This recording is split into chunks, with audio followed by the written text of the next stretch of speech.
النهارده قررت ان انا اجرب اصور واستخدم اخيرا الميتا ري بان، النضاره الميتا ري بان اللي بتريكورد وانا لابسها. النهارده كام؟ النهارده 20 ديسمبر، النهارده الجمعه. عندي كده كام مشوار. هبتدي بقى بايه بالعربيه بتاعتي، راح اجيبها من الورشه. بقالي يومين بستخدم العربيه بتاعت مراتي. متشكرين يا فندم على الخدمه الجميله دي، منورانا والله. والله جمالك مغرقانا اقسم بالله. فالنهارده هاخد زي اروح استلم العربيه. طبعا هتقول لي يعني عربيتك بتصلحها، فانت راح تستلم عربيتك بعد ما تصلحها. هفاجئك واقول لك لا، الحقيقه ان انا مش راح استلم عربيتي. استنى اما البتاع ده، ايوه بس الحزام لو سمحت عشان ما تعملش الحاجات الحبشتكنات بتاعتها. الحقيقه انا مش راح استلم عربيتي لانها اتصلحت. انا راح استلم عربيتي عشان ما اتصلحتش، لان هم مش لاقيين ليها قطعه الغيار، هي فرامل الهاند بريك مش لاقيينها. فانا هضطر اشتريها وبعد كده ارجعها لهم تاني علشان يصلحوها. الجميل بقى والجميل ان انا اروح اسلم عربيه مراتي بقى. يعني هي ادتني عربيتها كجميله امشي بيها لمده يوم ولا يومين. مش عارف بقى هنسيب عربيتها تتصلح هناك ولا نستلمها في نفس اليوم وارد لها الجميله واديها عربيتي تمشي بيها يوم ولا يومين. افتح يا عم. بتاع ده ما بيفتحش ليه؟ ايه؟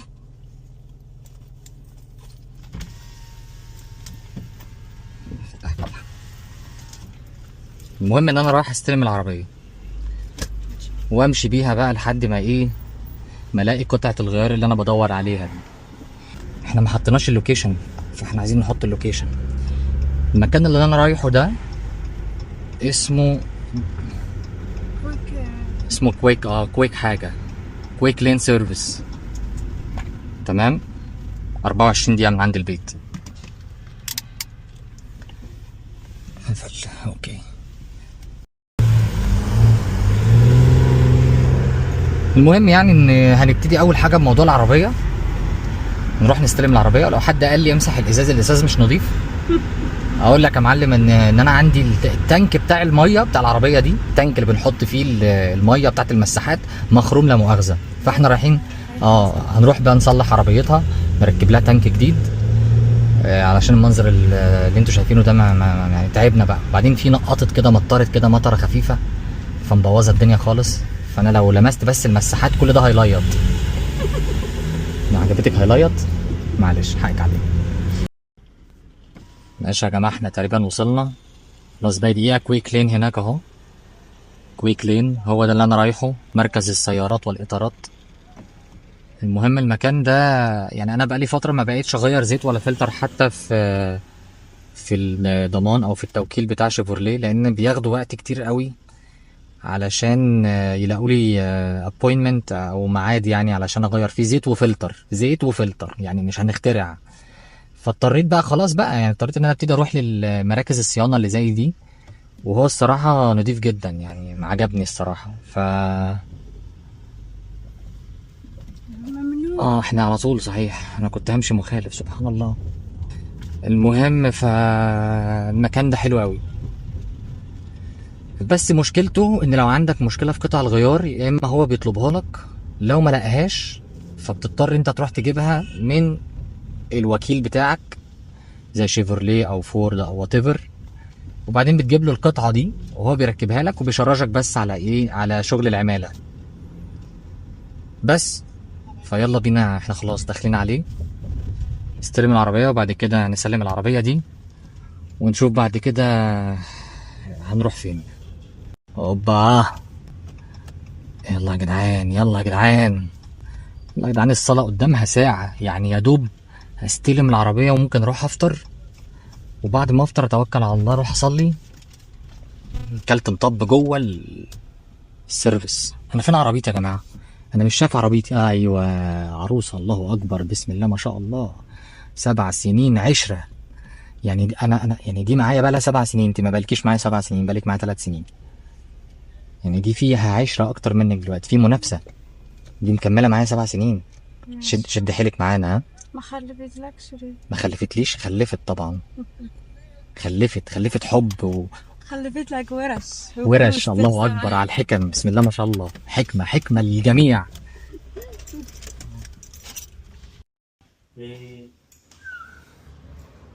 ماشي يا جماعة، بسم الله ما شاء الله، اللهم صل على النبي، اللهم صل على النبي. حبيبة قلبي والله العظيم هصلحك وادلعك واخليك عروسة، خليك عروسة ان شاء الله بإذن الله. وبعدين الموضوع مش كبير، يعني هو القصة كلها عايز اغير الهاند بريك.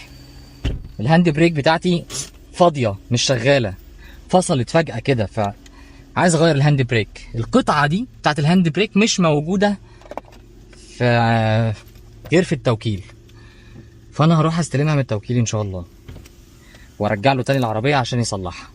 انت عربيتك ان شاء الله نستلمها كمان ساعتين، فيلا بينا بقى نطلع نروح ايه، نفطر. توكلنا على الله. نطلع من هنا.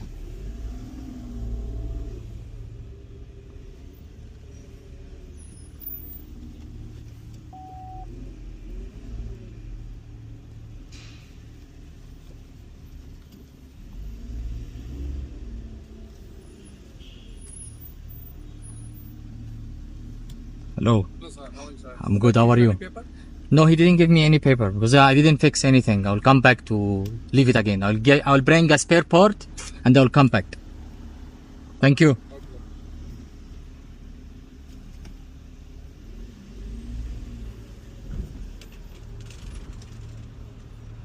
طب احنا تايهين يا جماعه، احنا عايزين نفطر مش عارفين نفطر فين.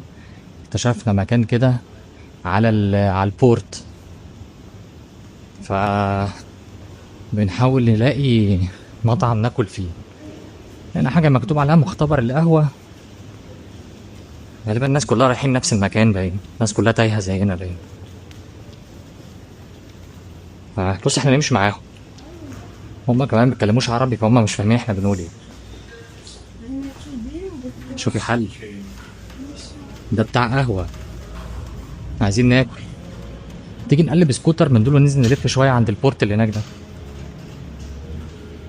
الله حلوه العجله دي والله العظيم، خطيره ما شاء الله، كهربا دي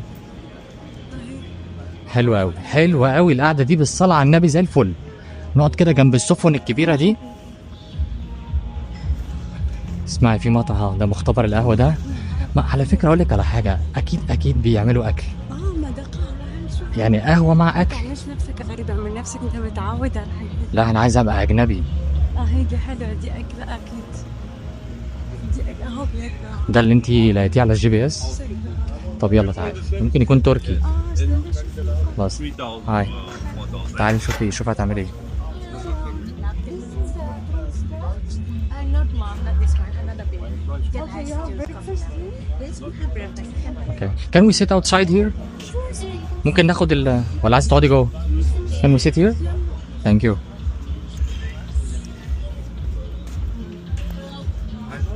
يلا بينا. الله، نجر لك الكرسي، لازم اكون راجل جنتل. اتفضل يا باشا، اتفضل يا باشا. والله احنا اسفين جدا ان احنا هاي ثانك يو. You don't have breakfast complete? Or Yes, sugar? we have such breakfast. Yeah, where is it? Let me show you. This too much. طب يا جماعه دلوقتي ده اسمه فليفرز، تمام؟ هو على مينا راشد، والفيو هنا جميل قوي. احنا جينا صدفه، شكله كده هيبقى افطار وغدا مع بعض. حتى المنيو بتاعته كلام فيها غريب قوي. مكان حلو قوي قوي، فيه روف توب فوق، وعندهم هنا شو بيتعمل بالليل الساعه 9. المهم شدني قوي المنيو بتاعه. كاتب لك في ساندوتش هنا اسمه عنتره بين قوسين كده، او كاتب تحته تسلم ايدك يا عبله. بسم الله ما شاء الله، فيري كرييتيف. سوبرمان ديل برضو، هاشتاج برجر، تمام. نبيل جولد بار، نبيل تقريبا هو ده نبيل، يعني تقريبا هو ده صاحب المطعم، هو الشيف واسمه نبيل. وسالت انا قالوا لي هو سوري، كنت فاكره مصري يعني. نبيل جولد بار، ايزي بيزي، دي كلها ايه ساندوتشز باين او حاجه زي كده، يعني كرواسون حطبي مش عارف ايه، يعني فطور فلسطيني. المهم الراجل ايه حاول يعمل منيو كرييتيف شويه. نبيل اسبريسو، راجل يعني معتز قوي باسمه. على مين راشد، المكان حلو قوي. في هناك جيمز كمان، الموضوع فيري كرييتيف بالليل لو انت زهقان عايز تلعب شويه جيمز ولا حاجه، تطلع في مزيكا هناك هتتعمل في روف توب، احتفالات كريسماس، في كذا بار كمان هنا لو انت عايز تاخد درينك على البار بتاع. المهم الموضوع في اللذاذه يعني. لما دخلت حتى على جوجل بشوف الريت بتاعه، فطلع الراجل ده واخد 4.9 من 9000 مش عارف كام كده ريفيو، فمعنى كده ان المكان فعلا مشهور وانا معرفوش، والريت بتاعه عالي. والقعده الصبح خطيره، ممكن بالليل كمان تكون خطيره، عايزين نجربه بالليل. طيب دلوقتي الساعه 12 ونص، الصلاه تقريبا قدامها نص ساعه، فانا المفروض في خلال نص ساعه اكون كلت ورحت عشان ايه الحق الخطبه والصلاه، عشان الصلاه بتبتدي 1:15، الخطبه بتبتدي تقريبا الساعه 1:05، الخطبه هنا 10 دقايق بالظبط. المهم انا بس حبيت امن على المسجد عشان ما تسوحش، اقعدش اكل كده ومريح وفي الاخر اروح على المسجد الاقي ايه، لا ده ما بيصلوش في الجمعه مثلا، يكون مسجد صغير قوي للصلوات العاديه ما فيهوش امام. فانا لقيته دقيقتين من المطعم، فعايز امن عليه. الناس بتتوضا، بس يا باشا في صلاه جمعه يا باشا، الحمد لله.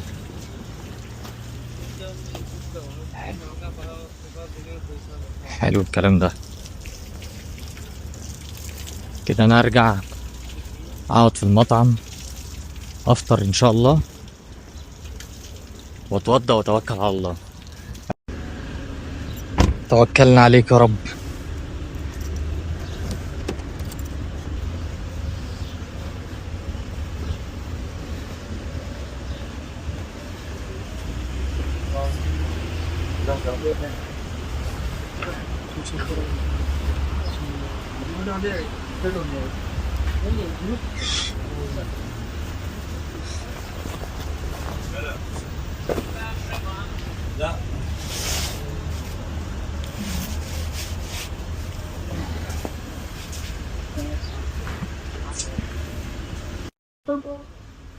حي على الصلاة.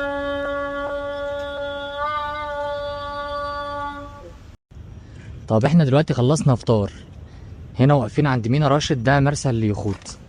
سرشت هنا كده على افريج كده اسعار اليخوت اللي قدامنا دي، فاليخوت دي في منها بيشيل 10 افراد، في منها بيشيل 30 فرد لحد 30 فرد. اليخوت دي سعرها ممكن يوصل ل 700,000، يعني من 500,000 ل 700,000 طبعا، غير ايجار المرسى، لازم تأجر لها مرسى زي الناس اللي مأجرين المرسى ده.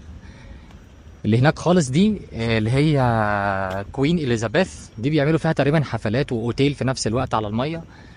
معرفش سعر اليوم فيها بكام، بس احنا ممكن نسرش على بوكينج يعني. المهم اليخوت اللي قدامكم دي سعرها بيوصل ل 700,000 وبتشيل لحد 30-35 فرد، وممكن اصلا يبقى بروجكت، يعني ممكن تستثمر فيه كمان، يعني بغض النظر انك ممكن تقعد فيه، ممكن تعيش فيه اصلا. انا ممكن اعيش هنا ما عنديش مشكله، ايه رايك نعيش هنا؟ تمام قشطه، ولا ايجار بقى ولا بتاع، اطلع من الميه على العربيه على الشغل وارجع من الشغل انام في الميه، وبعد الظهر نصطاد سمك وترميني منه. بسم الله الحب يا جماعه، ولع في الذره، بسم الله ما شاء الله. المهم يعني ان ممكن تستثمروا في انك تأجروا بالساعه. الساعه هنا في اليخوت الكبيره اللي بتشيل لحد 30 زي ده مثلا بيوصل لحد 2400 درهم في الساعه، والصغير زي اللي جنبه ده ممكن يوصل ل 500 درهم في الساعه. فانت يعني كمان ممكن تأجره، مش بس تعيش فيه او انك حتى تستمتع وتخرج بيه، لا كمان ممكن تستثمر وتأجره بالساعه، تحط فيه دي جي بقى المشكله في ايجارات المرسى، عايزين نعرف الايجار ده اكيد في السنه بمبلغ وقدره يخش له في 100,000 ولا يمكن اكتر. فانا هسرش برضو على المعلومه دي وبعدين بحطها بعدين يعني. بس جميل المكان الصراحه. ده مينا راشد يا جماعه، عشان لو حد عايز يجي هنا يتفسح ولا حاجه. شايفين حدائق دبي دي، لا دبي بابليك باركس، فيها شايفين الحاجات اللي هي الخلايا الشمسيه اللي هناك. معظم دلوقتي الحدائق والحاجات العامه او الاماكن العامه بداوا يشغلوها بالطاقه الشمسيه، شايفين، عشان يوفروا الكهرباء. هي دايركتلي على ابراج دبي اللي في شارع طريق الشيخ زايد. انا دلوقتي استلمت العربيه ومتجه رايح على دبي مول، علشان عندي مشكله في الايربود بتاعتي دي، هي لسه في الضمان، فانا هروح بقى يا اما يصلحوها لي يا اما يغيروها لي، يعني بناء على الضمان. هو المفروض لو هي مش شغاله ومش هتتصلح يطلع لي مكانها واحده جديده. فانا دلوقتي في الطريق لدبي مول، خلينا نشوف الدنيا هتحصل على ايه. وبالمناسبه يعني الفرع اللي موجود في دبي مول ده من اكبر الفروع الموجوده، يعني في فرعين لابل في دبي، فرع في دبي مول وفرع في مول اوف اميريتس او مول الامارات. انا رايح دلوقتي على دبي مول اللي فيه برج خليفه. عاملين شو عشان الكريسماس تحت. انا بحب الووتر فول ده اللي بيبيعوا هناك ده.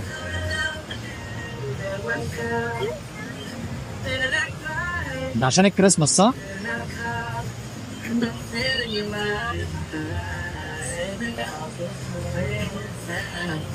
يلا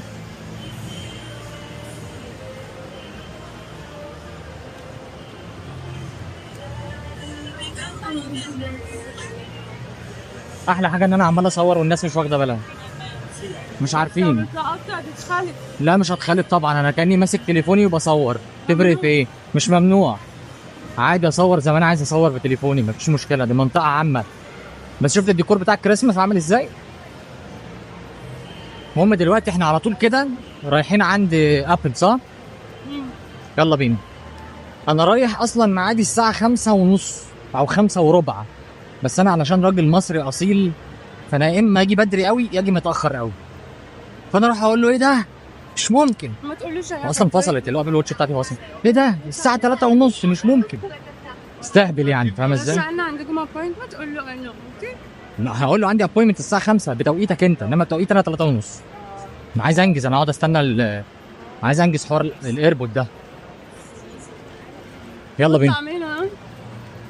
والله جميل، شغل عالي. خلاص ده ستور ابل صح؟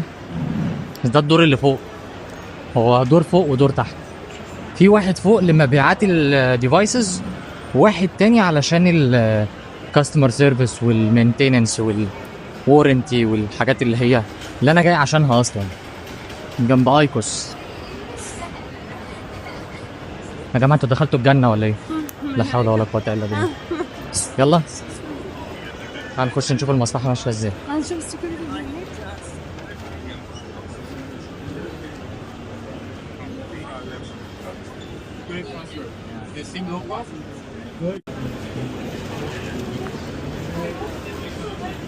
في كورس او في حد بياخد كورس.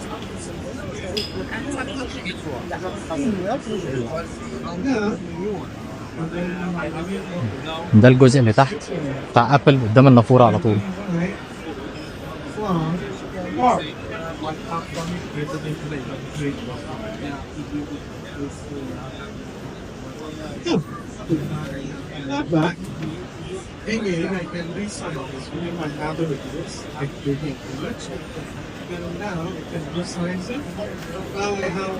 طب يا جماعه عشان بس ننهي ونخلص الموضوع احنا كنا جايين عشانه اصلا.